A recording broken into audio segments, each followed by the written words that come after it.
The letter is in my hand, trembling like a living thing, and I know before I open it what the first line will say. My darling Eleanor, forgive me for what I'm about to tell you. 10 years dead, and still his words arrive each morning. The envelope came exactly as they always do, plain white, no return address. My name written in David's unmistakable handwriting. The mailbox at the end of our driveway held it like a secret, nestled between bills and advertisements. 10 years since the funeral. 10 years since I watched them lower my husband into the ground, and yet every morning another letter appears. The postmark changes, different post offices across the state, but the handwriting never varies.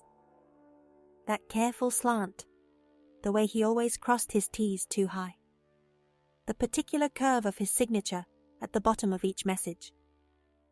I've compared them to old letters, birthday cards, grocery lists he left on the refrigerator. The ink might be fresh, but the hand that shaped these letters belongs to a man whose death certificate sits in my filing cabinet, stamped and notarized, proof of widowhood that I've shown to banks and insurance companies and anyone else who demanded evidence of my loss. Yet here's new paper, new ink, new words from beyond whatever divide separates the living from the dead. This morning's letter is different, though. There's a small water stain in the corner, shaped like a thumbprint, and the paper feels thinner between my fingers. More importantly, for the first time in 10 years of these impossible letters, David mentions something specific: the Riverside property. Standing in my kitchen, still in my robe, at 11 in the morning, retirement's only real gift is the permission to be slovenly. I read his words again. The Riverside property. We never owned anything by that name.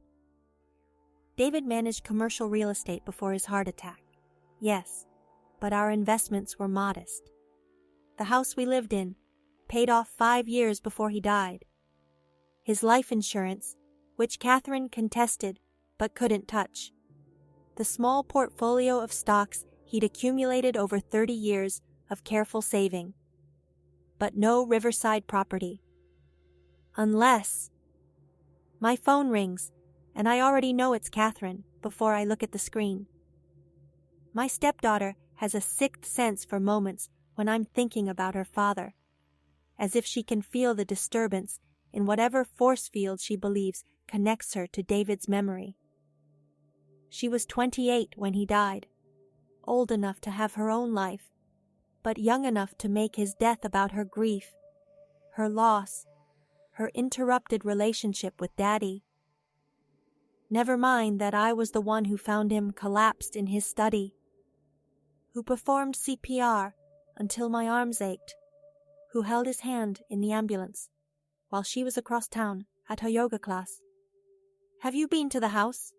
she asks without preamble. This is Catherine no hello? No how are you? Just the assumption that I exist to provide her with information. Which house? Dad's office. Someone said they saw you there yesterday. David's old office building was sold 8 years ago. I haven't been there since we cleaned out his things. No, Catherine, I wasn't there. Margaret from his old firm said she saw you in the parking lot. Margaret's mistaken. There's a pause, and I can picture Catherine in her pristine kitchen, the one David helped her buy, despite my objections, drumming her manicured nails on marble countertops. You'd tell me if something was happening with Dad's estate, wouldn't you? The letter feels heavy in my hand. There's nothing happening with the estate. It was settled a decade ago. Then why is Stephen asking questions? Stephen, her husband, a man who looked at David's funeral like he was calculating property values. What kind of questions? About Dad's partnership agreements. about properties that might not have been disclosed. The Riverside property. My pulse quickens, but I keep my voice steady. Your father was meticulous about his records. Everything was disclosed. That's what I told him. But she doesn't sound convinced. Catherine never sounds convinced when it comes to me. In her mind, I'm the woman who stole her father when she was 15. Never mind that her mother had been dead for 3 years when David and I met. Eleanor, if you're hiding something, I'm not hiding anything. The lie comes easily. I've been hiding these letters for 10 years after all. I need to go. The plumber's here. You always have an excuse, and you always have an accusation. I hang up before she can respond. The letter is still in my hand, and I smooth it against the kitchen counter, reading David's words once more. The Riverside property. He mentions it like I should know what it means, like it's something we discussed, but we didn't. In 22 years of marriage, through all his real estate deals and development projects, I never heard him mention anything called Riverside. The first letter arrived exactly 1 month after the funeral. I remember the date because I'd finally forced myself to go through the sympathy cards, writing thank you notes in the careful script my mother had drilled into me 60 years ago. The mailbox held the usual collection of bills and advertisements, and there among them, an envelope addressed in David's handwriting. I stood at the end of the driveway for so long that Mrs. Chen from next door came out to ask if I was all right. I wasn't. How could I be? The dead don't write letters. But David apparently did. That first letter was simple, just a few lines. Eleanor, I'm sorry for leaving you so suddenly. There are things I need to tell you, but not yet. Be patient. All my love, David. I thought I was losing my mind. Grief does strange things to perception. Makes you see faces in crowds, hear voices in empty rooms. I took the letter to my doctor, convinced I was hallucinating. She referred me to a therapist who suggested the letters might be a coping mechanism, that perhaps I was writing them myself in a dissociative state. But the handwriting analysis I had done, privately, shamefully, at a documents expert in the city confirmed what I already knew. The writing belonged to David. The letters came daily for the first year, then gradually spaced out to weekly. Now they arrive irregularly, sometimes 3 in a week, sometimes none for a month. I've saved everyone in a safety deposit box at a bank Catherine doesn't know about. 437 letters from my dead husband, each one revealing a little more about a life I thought I knew completely. He told me about his first marriage, things he'd never shared when he was alive. How Patricia's cancer had bankrupted them. How he'd borrowed money from people he shouldn't have. How Catherine wasn't his biological daughter, a secret Patricia took to her grave, and he carried to his. He told me about property deals that went bad, partnerships dissolved in anger, enemies he'd made in business, who smiled at his funeral while calculating what they could claim from his estate. But never, until today, had he mentioned the Riverside property. I dig through the filing cabinet in David's old study, which I've left mostly untouched. Catherine thinks this is sentiment, but really, it's preservation of evidence. Every document, every contract, every receipt might matter. 3 hours into my search, I find it. A single sheet of paper, tucked inside an old tax return. It's not a deed or a contract, but a receipt from a storage unit. Riverside Storage, Unit 447. Paid in advance for 20 years, dated 6 months before David's death. The storage facility is an hour's drive north, in a part of town that was rural when David was alive but now sprouts strip malls and chain restaurants. The building itself is unremarkable rows of orange doors behind chain-link fence, security cameras that may or may not work. The office smells like cigarettes and disappointment. Unit 447? The woman behind the counter doesn't look up from her magazine. That's in the climate-controlled section. You got the key?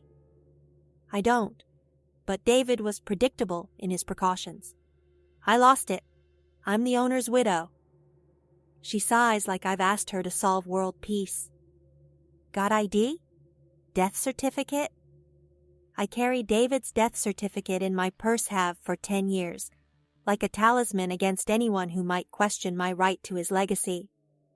The woman makes copies, files them with the efficiency of someone who's seen every possible permutation of human loss, and cuts me a new key.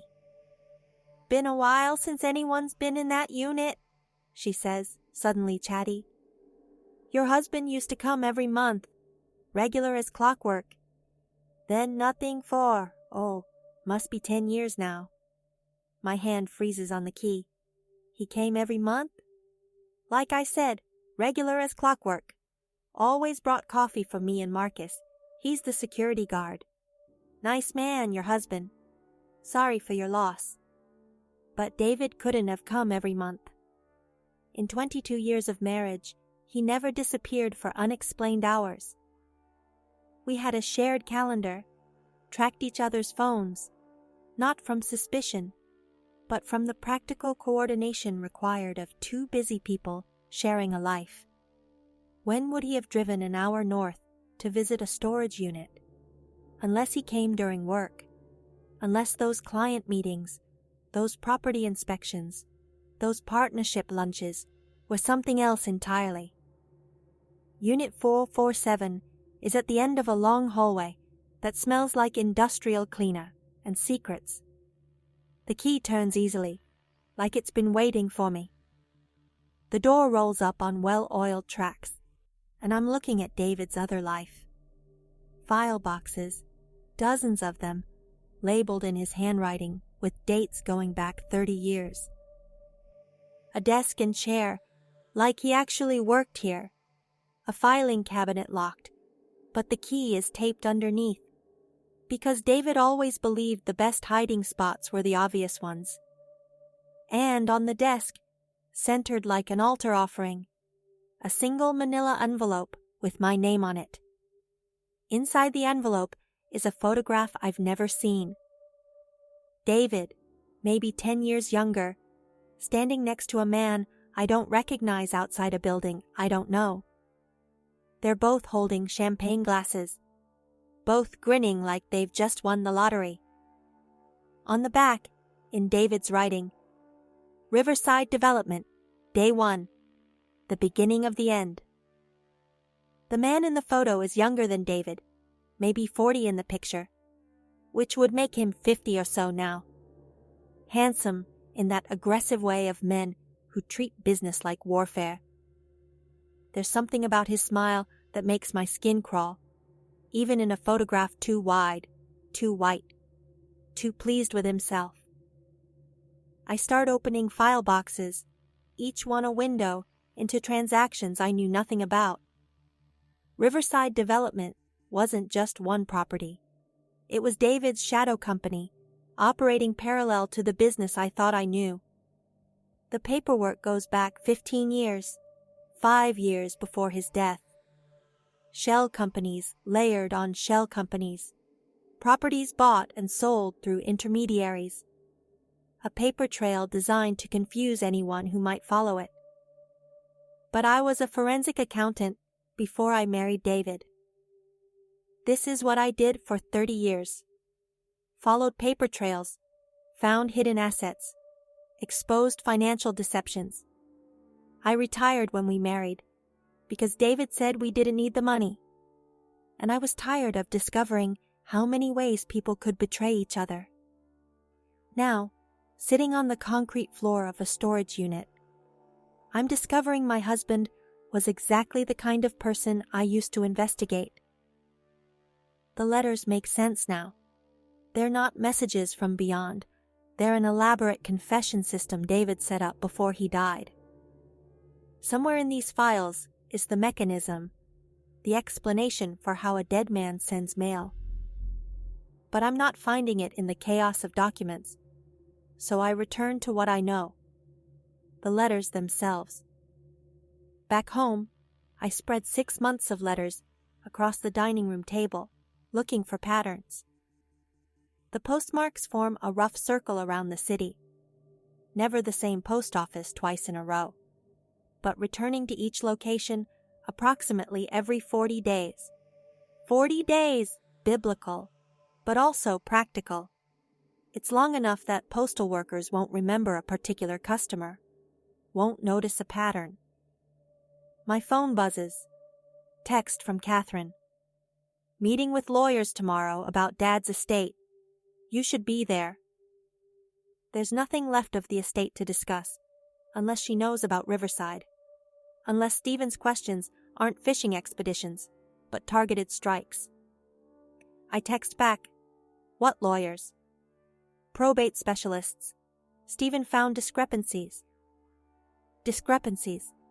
Such a clean word for such a messy thing. The next letter arrives while I'm making coffee the following morning, earlier than usual. Mrs. Chen is walking her ancient poodle and waves as I retrieve the mail. Normal suburban morning.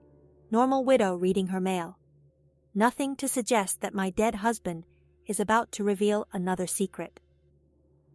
Eleanor, the letter begins, you've found the storage unit by now. Good. You need to understand about Thomas Brennan before he finds you. He believes I owed him something. I didn't, but death hasn't stopped him from trying to collect. Thomas Brennan. The name means nothing to me, but I have the photograph from the storage unit, the man standing next to David with the predator's smile. Is that Thomas? The letter continues. Check the partnership agreement from March 2013. I was already sick then, though I didn't tell you. The doctors gave me 6 months. I lasted 18. Long enough to ensure Thomas couldn't touch what was ours. But he's patient, Eleanor. He's been waiting for you to be vulnerable. March 2013. David's first heart episode, what we thought was stress. He took a week off, came back saying he needed to restructure some deals. I didn't question it. Why would I? We'd been married 18 years by then. Trust was our foundation. But trust and truth aren't the same thing. The doorbell rings. Through the peephole, I see a man in an expensive suit holding a briefcase that costs more than most people's cars. He has that particular combination of patience and threat that comes with legal power. Mrs. Mitchell, my name is Robert Lamb. I represent the Brennan family interests. I believe you received some correspondence about a meeting today? My stepdaughter mentioned lawyers. She didn't mention you. His smile doesn't reach his eyes. May I come in? This is better discussed privately. Every instinct says no, but information is power, and I need to know what Thomas Brennan thinks he's owed. I open the door, but don't step aside. We can talk here. Your husband had business partnerships that weren't fully disclosed in the probate proceedings. My client believes there are assets that should have been distributed differently. My husband has been dead for 10 years. Any claims on his estate are long past the statutory limits. Not if fraud was involved, not if assets were deliberately concealed. The morning air is cool, but I feel sweat gathering along my spine. Are you accusing my husband of fraud? I'm suggesting that a full accounting might benefit everyone. Your stepdaughter is quite interested in understanding her father's complete financial picture. Catherine, of course, she's allied herself with this Brennan person, probably through Stephen's machinations. The meeting isn't about the family estate. It's an ambush. I'll need to consult my own attorney, I say. Naturally. The meeting is at 2 o'clock. He hands me a business card, heavy stock, embossed letters. Brennan, Associates. They've been very patient, Mrs. Mitchell, but patience has limits. After he leaves, I call Alan Steinberg, who handled David's estate originally. He's retired now, but agrees to meet me for lunch. Over sandwiches at a deli we've been going to for 20 years. I tell him about the storage unit, about Riverside Development, about Thomas Brennan's claims. Alan's face grows increasingly grave. David came to me about restructuring some holdings about 6 months before he died. Said he wanted to simplify things for you. I thought it was just estate planning. But he was very specific about certain properties being moved into trust, about documentation being sealed. He said there were people who might make claims after he was gone, but they wouldn't have grounds if everything was handled correctly. And was it handled correctly? Alan pushes his sandwich away, appetite gone. Eleanor, what I'm about to tell you, I shouldn't. Attorney-client privilege survives death. But David specifically said if you ever asked about Riverside, I should tell you everything. My breath catches. David anticipated this. 10 years ago, he saw this moment coming. Riverside Development was a partnership between David and Thomas Brennan. They bought distressed properties, fixed them up, flipped them. All legal, all above board. Until Thomas started using the properties for things David didn't know about. What things? Money laundering. Thomas had connections David didn't know about when they started. By the time David figured it out, they were 3 years and $50 million into the partnership. David wanted out. Thomas wouldn't let him go. So David died conveniently. Alan's silence is answer enough. The meeting is in a conference room that screams intimidation floor-to-ceiling windows, a table that could seat 20, and Catherine at the far end, like she's holding court. Stephen sits beside her, his hand resting possessively on a stack of documents. 3 lawyers I don't recognize are arranged along one side, and at the head of the table, the man from the photograph. Thomas Brennan is 63 years old. I looked him up. Real estate developer, philanthropist, city council member for 2 terms. Married 3 times, divorced 3 times, each wife leaving with progressively less money. He owns 40% of the commercial real estate in the northern suburbs and has a reputation for getting what he wants. Eleanor, he says, standing as if we're old friends. I feel like I know you. David talked about you constantly. Funny, he never mentioned you. His smile flickers, but holds. No? Well, David was always protective. Please sit. I remain standing. What do you want? Direct. I like that.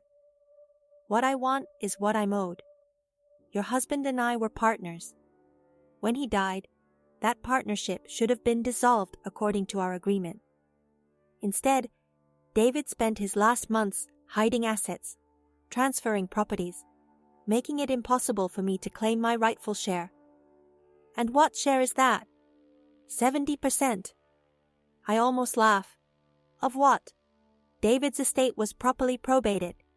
Everything was accounted for. Thomas slides a document across the table. Not everything. Riverside Development held 12 properties at the time of David's death. Those properties are now worth approximately $38 million. They were never disclosed in probate because David transferred them to a trust 6 months before his death. A trust that named you as the sole beneficiary. I look at the document without touching it. I've never heard of this trust. No, Then you won't mind if we petition the court to examine it. Catherine leans forward. Eleanor, just tell them where the properties are. This doesn't have to be adversarial. You're right, I say, looking directly at her. It doesn't.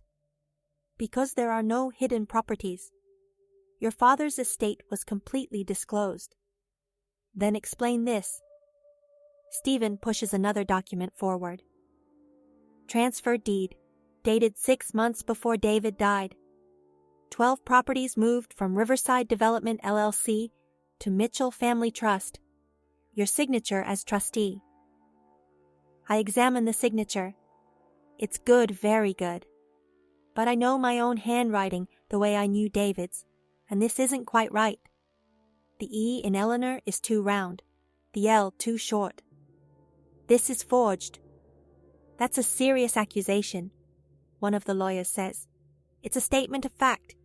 I never signed this document. Thomas's friendly mask slips slightly. Your husband was dying, Eleanor. He knew I'd come for what was mine. So he hid everything behind his grieving widow. Made you the innocent beneficiary, so I couldn't touch the assets without looking like a monster. It was brilliant, really. Or, I say, you forged these documents after he died, hoping I'd be too grief-stricken or ignorant to challenge them. The room goes cold. Catherine's face flushes. How dare you? How dare I what? Defend myself? Question why my stepdaughter is aligned with a stranger against me? Ask why documents allegedly signed by me surfaced 10 years after David's death? Because we just found them, Stephen says, in Dad's old office files. Dad. Stephen always called David Dad, like they were blood. Like the 15 years David raised Catherine made Stephen family by extension. You mean the office that was cleared out 8 years ago? The files that were thoroughly reviewed during probate. Things get missed. Thomas says smoothly, but we can resolve this simply. You sign over your interest in the trust. We dissolve it properly, and everyone gets what they deserve. And what does Catherine get? Her rightful inheritance, Thomas says, the portion her father would have wanted her to have. There it is, the hook. Thomas needs Catherine to make this look legitimate, the grieving daughter fighting the stepmother for her father's legacy. A judge would be sympathetic, especially with forged documents that look real enough to create doubt. I need time to review everything with my attorney. Of course, 48 hours should be sufficient. 2 weeks. 1 week, Thomas counters. After that, we file with the court. I gather my purse, not touching any of the documents. Catherine, you might want to ask Mr. Brennan why he waited 10 years to make these claims. You might also want to ask him about the last time he saw your father alive. Her face goes pale. What do you mean? Ask him, I say, and leave. That evening, another letter arrives. Not in the mailbox, but slipped under my door while I'm in the shower. My hands shake as I open it. Eleanor, by now you've met Thomas. He'll have documents that look real because he had 10 years to perfect them. Check the incorporation dates for the shell companies. Delaware requires annual reports. The dates won't match. The real trust documents are in the storage unit, filing cabinet, 3rd drawer. David. Back to the storage unit, driving carefully, watching for anyone following. The industrial hallway feels more oppressive at night. Shadows pooling in corners. Security cameras tracking my movement with little red eyes. The 3rd drawer of the filing cabinet is locked separately. The key is hidden behind it, magnetized to the metal. Inside, original documents from Mitchell Family Trust, properly executed, dated correctly. And more correspondence between David and Thomas from the months before David's death. Thomas threatening exposure, threatening me, threatening Catherine. David trying to extricate himself from a partnership gone toxic. The final letter in the file is from Thomas to David, dated 1 week before the heart attack. You can't run from this. One way or another, I get what's mine. I spend the night photographing documents, uploading them to 3 different cloud services, emailing copies to Alan. The paper trail is intricate but clear. David discovered Thomas was laundering money, tried to withdraw from the partnership, and Thomas refused. The properties in question were purchased with clean money, David's money, but Thomas was using them as fronts for his other activities. When David threatened to go to the authorities, Thomas got creative. The genius of the con is its delayed fuse. Thomas knew he couldn't move immediately after David's death, too suspicious. So he waited, let the estate settle, let me grieve, let time blur the details. Then he found his leverage in Catherine's resentment and Stephen's greed. At 3 a.m, I find the mechanism for the letters. It's beautiful in its simplicity. David pre-wrote hundreds of letters, hired a service to mail them according to a complex schedule, payment arranged through a trust that would continue for 20 years. The service doesn't know the sender is dead. They just have a contract to mail pre-supplied letters according to instructions. The irregular schedule, the rotating post offices, all designed to seem organic rather than automated. But there's something else in the files, something that makes me sit back on the cold concrete floor and reconsider everything. Medical records. David's heart condition wasn't sudden. He'd been diagnosed 2 years before he died. He knew he was dying long before that final heart attack. Every move he made in those last 2 years was calculated, including marrying me. No, I refused to believe that. 22 years couldn't all be strategy. But then I find our marriage certificate and clip to it a note in David's handwriting. E has the skills to finish this after I'm gone. The skills, my forensic accounting background, my ability to follow paper trails, decode financial schemes. David didn't just love me, he recruited me. The next letter is waiting when I get home at dawn. I don't even open it. I know what it will say. Some explanation, some justification for using me as a weapon in his posthumous war with Thomas Brennan. Instead, I call Catherine. It's 6 a.m, she says, voice thick with sleep. Your father was murdered. Silence. Then, what? Not directly, but Thomas Brennan knew about your father's heart condition. Knew that stress could trigger a fatal event. And he applied that stress deliberately, systematically, until your father's heart gave out. You're insane. I have proof, documents, threats from Brennan, medical records showing how your father's condition worsened after each confrontation. Thomas Brennan killed your father as surely as if he'd shot him.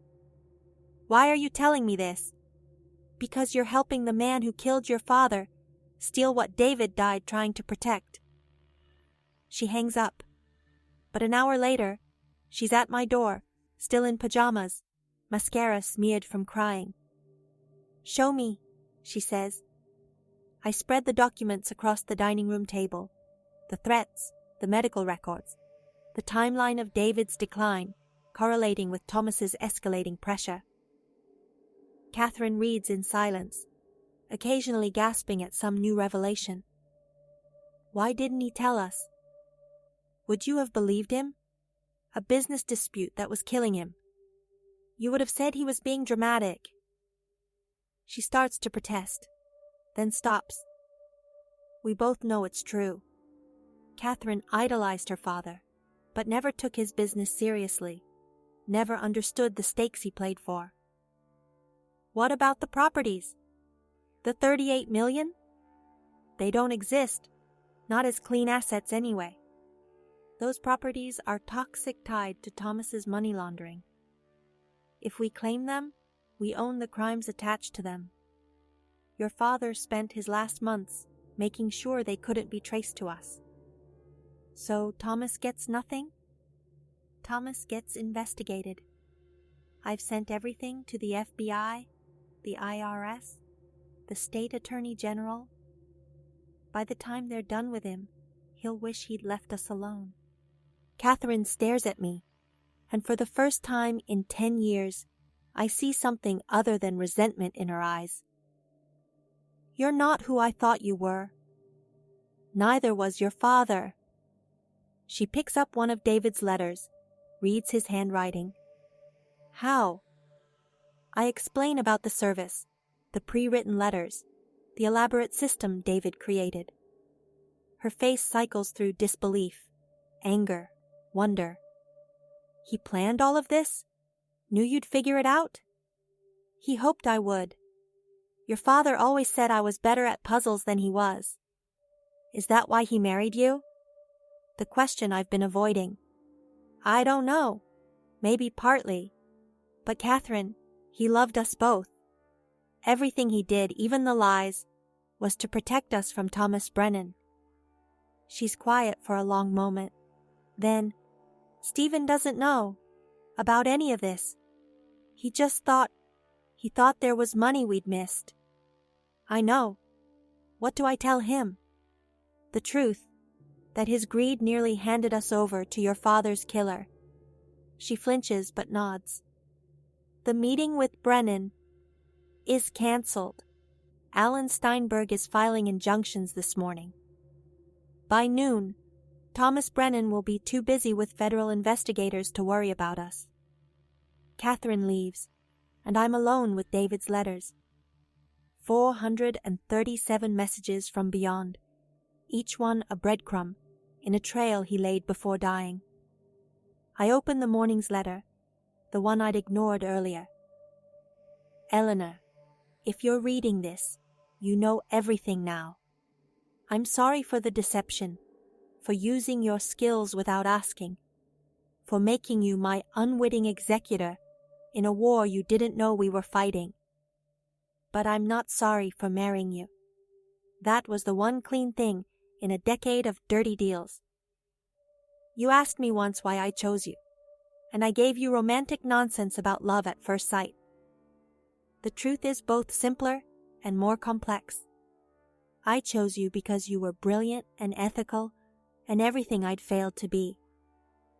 I chose you because I knew Thomas would come after whatever I left behind, and you were the only person I trusted to stop him. But mostly, I chose you because you made me want to be better than I was. I failed at that, but maybe stopping Thomas is my last chance to succeed at something good. All my love, always, David. 6 months later, Thomas Brennan is under federal indictment for money laundering, tax evasion, and conspiracy. The investigation uncovered more than even I'd expected. Connections to organized crime, bribes to city officials, a network of corruption that David had only glimpsed the edges of. Catherine testified before the grand jury, her voice steady as she described how Brennan had manipulated her grief to get to me. The letters still come, though less frequently now. David must have written thousands, planning for every contingency. Sometimes they're mundane reminders of our anniversary, comments about the weather he'd never see. Sometimes they contain one last revelation, one final piece of the puzzle I hadn't known was incomplete. Today's letter is different. It's in a red envelope, which David's system must have designated as important. Eleanor, this is the last letter you'll receive. The service has instructions to stop after this one. By now, Thomas has been exposed. You and Catherine have found some peace, and my posthumous campaign is complete. But there's one more thing you need to know. The riverside property, the real one, not the shell companies, exists. I bought it for you the day after our first date. It's a cottage by the river, where you said you'd always wanted to write. The deed is in the storage unit, in a safety deposit box key taped under the bottom drawer. It's clean purchased before Thomas, before any of the corruption. It's the only completely honest thing I have to give you. Go there, write your story, be happy. David. P.S. I know you figured out the letters by now, but in case you're wondering, I wrote 2,847 of them. Enough for 20 years if needed. I wanted to make sure you never felt alone. The cottage is 2 hours north, past the storage unit, in a town that barely qualifies as one. The key is where David said it would be, along with a deed dated 23 years ago, before we married, just after our first date. He bought it when I mentioned, offhandedly, that I'd always wanted a place by water to write the novel I'd been outlining since college. The cottage is small, weathered, perfect. It's been maintained by a property management company all these years, paid from an account I never knew existed. Inside, it's furnished simply a desk by a window overlooking the river, bookshelves filled with first editions of my favorite novels, a kitchen stocked with the tea I like. On the desk is a manila envelope, my name written in David's hand. Inside, a single sheet of paper. Write your story, Eleanor. The real one. All of it. So I do. I write about David, flawed and complicated and ultimately human. About Catherine, who calls me Mom now, tentatively, like she's trying it on. About Thomas Brennan, who will spend his remaining years in federal prison. About the letters that kept coming from a dead man who refused to leave me unprotected. But mostly, I write about truth and deception, about the lies we tell to protect the people we love, about the secrets that survive us. I write about forgiveness, not the easy kind that comes with understanding, but the hard kind that comes despite it. Catherine visits on weekends sometimes, bringing her 2 children twins David never got to meet. We don't talk about the letters anymore, or about Thomas Brennan, or about the year we spent as enemies over her father's manufactured legacy. Instead, we tend the small garden behind the cottage, teaching her children to plant tomatoes, to wait for things to grow in their own time. The storage unit has been cleared out, the documents transferred to a climate-controlled facility that Alan oversees. The FBI made copies of everything, building cases against a dozen other people in Thomas's network. David's shadow company, Riverside Development, was dissolved by the courts, its toxic assets seized by the government. Justice, as much as such a thing exists. I kept one letter, the last one, in the red envelope. It sits on my desk where I write, a reminder that even death doesn't stop some stories. They just continue in ways we never expected, through documents and deeds, through secrets revealed and lies exposed, through letters that arrive long after the hand that wrote them has turned to dust. Stephen divorced Catherine last year when he realized there was no hidden fortune, just hidden crimes. She seems lighter without him, more like the girl David described from before her mother died. We're building something new, she and I, not a mother-daughter relationship exactly, but something uniquely ours, forged in the crucible of David's posthumous revelations. Sometimes I dream about David, and in those dreams, he's still writing letters, his hand moving across paper in that distinctive slant, crafting messages for a future he'll never see. I wake from these dreams, neither sad nor happy, but with a strange sense of completion, as if each letter was a debt paid, each revelation a balance restored. The cottage by the river has become my truth. Not David's truth, with its layers of deception and protection, but mine, clean and simple and honestly earned. I write here every morning, stories that have nothing to do with real estate or money laundering or dead husbands who won't stop corresponding. Fiction that tells the truth more honestly than David's facts ever did. Last week, I received a call from the Postal Service. There had been a glitch in the system, they said. A batch of letters meant to be destroyed had been accidentally queued for delivery. Did I want them stopped? I thought about it for a long moment, standing in my cottage kitchen, watching the river run past. Then I told them yes, stop them. David had said his piece. The dead should rest, even if their letters don't. But this morning, despite the Postal Service's assurance, there's an envelope in my mailbox. Not David's handwriting this time, but mine. My own letter to myself, written years ago at David's instruction, part of his elaborate system. I'd forgotten he'd asked me to write to my future self, to the woman who would survive his death, and Thomas's threats, and the unraveling of every comfortable lie. I open it carefully, this message from the past. It's short, just 3 lines in my younger hand. You were stronger than you knew. David saw it even when you didn't. Now stop reading his letters and write your own story.